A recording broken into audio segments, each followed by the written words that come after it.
Hey guys, my name's Chris Pavlov. So I've wanted for a long time to come on YouTube and maybe start making some videos, giving some advice to people. And as I was making those videos, I started thinking, well, why would anyone watch my videos as opposed to maybe Louis Marco, TMW, Nick Wright, or Elliot Hulse? I certainly wouldn't if I didn't know who I was. So I just scrapped all those videos and I said, fuck it, let me come on here, tell you guys what I'm about, tell you where I'm coming from, introduce myself, and go from there. So I was that kid in high school that had no idea what he wanted to do whatsoever. I had all my friends, lawyer, doctor, blah blah blah, and I'm like, well, I don't want to do any of that. So through my first years of high school, I was just kind of floating through. I played football, but I didn't even sign up to play football. My friend put my name on the list without telling me, and 2 days before training camp, he came up to me and he's like, by the way, your name's on the list, so come play football. So I was like, fuck it, I might as well. I got nothing better to do. It's not like I got nothing, it's not like I got anything to occupy my time with. So I went to football training. So I performed just the way you'd expect from someone that never even signed up themselves to play football. I would constantly ditch practice. I wouldn't show up for days at a time, except when we'd be in the weight room. Man, I loved lifting weights. Always. I would be up there first no matter what. And I always thought, man, if I could only get paid for lifting weights, I'd be set. I wouldn't do anything else. And I thought, but that's impossible. No one would pay me just to lift weights until one day I go up to the weight room after school just to do my own thing, and I see 5 guys there. 4 Olympic weightlifters, crazy strong Olympic weightlifters, lifting the most ridiculous weights I've ever seen, and then their coach, who happened to be an older Bulgarian gentleman, which was perfect because I'm also Bulgarian. I was born and raised there, so we instantly hit it off. I got to train with them, and by the end of that training session, they had asked me, how would you like to be an Olympic weightlifter? So, boom, basically, my goal in life had just fallen smack dab in my lap. I was going to be Olympic champion. That's it. I was going to be a gold medalist in weightlifting. So I started training with them, and we kept training, and I started getting really good. Not to sound cocky, but I was a pretty good weightlifter, and that combined with the age that I was at just made me a douchebag. Basically, I just let it go to my head. I was God's gift to weightlifting, and basically it was just my destiny to be Olympic champion, and no one could beat me, and I was the best at everything. I still kept training really hard though. I've seen Rocky enough times to know that even if you think you're good, you should still train hard. Hard work beats out talent. So I was still training hard, and I was breaking records, and right after I broke the records in California, my coach decided that he was going to bring his coach over from Bulgaria to train me and a bunch of other people. Now, he has a bit of a rep. In Bulgaria, he's considered the greatest coach to ever be. In all other places, he is considered one of the toughest coaches ever. In America, they affectionately gave him the nickname the Butcher, and there was a little story associated with him that for every Olympic and world champion he had, there was like 3 or 4 guys that were crippled and just couldn't take his training. And basically the thing they said was he built up his success on the broken backs of the people that couldn't make it.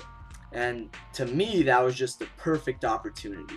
This was a guy who in my mind could take me to the next level, and I could prove I really was the best, because I was not going to fall to the wayside like those other people. I was going to be one of the elite that made it. And let me tell you guys, that nickname, the Butcher, that was a well-earned nickname. At the peak of my training, this is how I was training. I took some notes.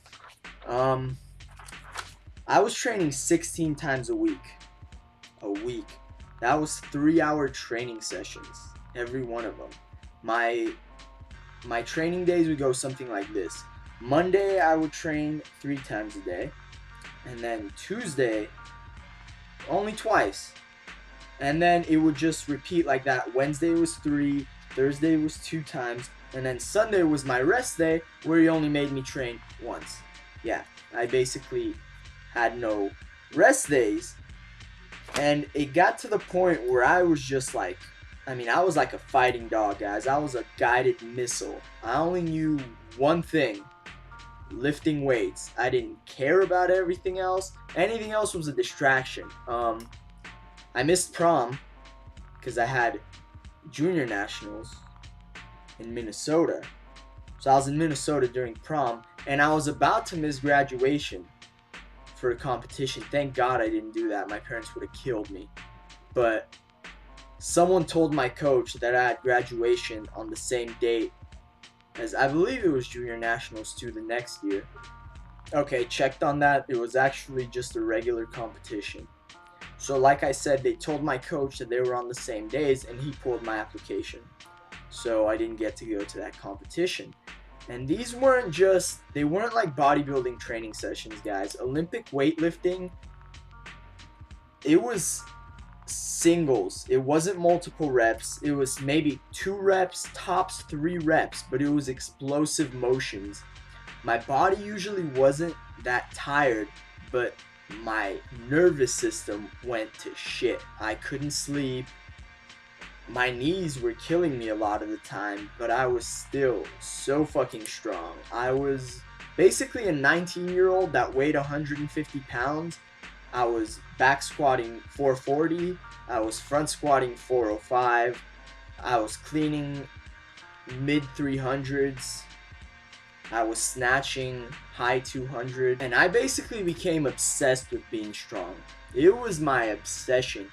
I went as far as putting a bed upstairs in my gym because the owner said I could. And a lot of the days I wouldn't even go home. A lot of my training sessions would end at like 12 a.m. or 1 a.m. So I would just sleep in my gym, save some gas. And I really did become obsessed with being strong.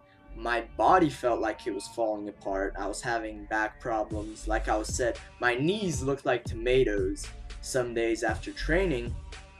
But I refused to be one of the people that couldn't take Ivan, that was his name, Ivan Avagiev, Ivan's training system. I refused to not be one of those people, because once again in my mind I was invincible and I was Alexander the Great and I was going to conquer everything. It had gotten so bad that my mom would tell me things like, be careful at practice, don't get hurt, and I would just tell her, oh, only normal people should worry about those things, and she would shoot me like the weirdest looks and just ask me, who do you think you are that you're so special? But I really did think I was that damn good and I was something so different from anyone else, and that's what ended up being my downfall basically. It was one day at training and I was trying to clean, it was 325, excuse me. And I was just having a bad day. I could not clean it. And it was just like my pride was hurt. I don't know why that day was so special. I missed weights all the time. But that day, the fact that I couldn't lift it, it almost hurt my pride that I couldn't lift 425. So I ended up putting 430. Yeah. That was my mental process. I miss a weight, so I put more weight on the bar. And everyone told me not to, and my coaches told me not to, and I just basically waved them off like, you don't know what you're talking about, you don't know who I am. I'm gonna lift this. And I went up to lift it, and I missed it. And then I went up to lift it again, and I missed it, and I should have quit there. I should have stopped trying. And I went up a third time, and as I went, I was sloppy. I wasn't as concentrated as the other 2 times, and it was just split mistake in my technique, and something just popped in my back. And it hurt, but it didn't hurt too bad. So, being the smart guy I am, I kept training. And I finished out my training session. And I had one more after that. And I went home, went to bed, and I couldn't get up the next day. I was stuck in my bed all day. I was losing feeling in one of my legs. And it turns out that I had completely ruptured one of my discs in my spine. And so that was a rude awakening for me in the worst way. Not only could I not lift for a minimum of 6 months, is what my doctor told me at the time, but when you think you're something so great and then all of a sudden that kind of castle of cards just crumbles, it really hit me hard. And I was staying home all day doing nothing. I was watching TV all day, and I was losing muscle. So 4 months later, I decided I need to get back into the gym. Screw what my doctor says, I gotta start training again, and I decided to try out bodybuilding. Now, while I was a weightlifter, I'd met a lot of bodybuilders, I'd read a lot of books, had discussions with different guys about different training methods, so it was pretty easy for me to get into it. I knew what I had to do. I didn't have to do much research. And so that's what I'm doing now. I basically fell in love with it. And I might not be as cocky as I was, but I'm still cocky enough to think I'm going to make a splash in the sport, or I'm going to do everything I can to. So if you guys feel like it, stick around. I'm going to have a lot more videos coming, progress pics, all that good stuff. Like, comment, and subscribe if you want. And looking forward to have you guys going on this little journey with me, and we'll see where it takes me.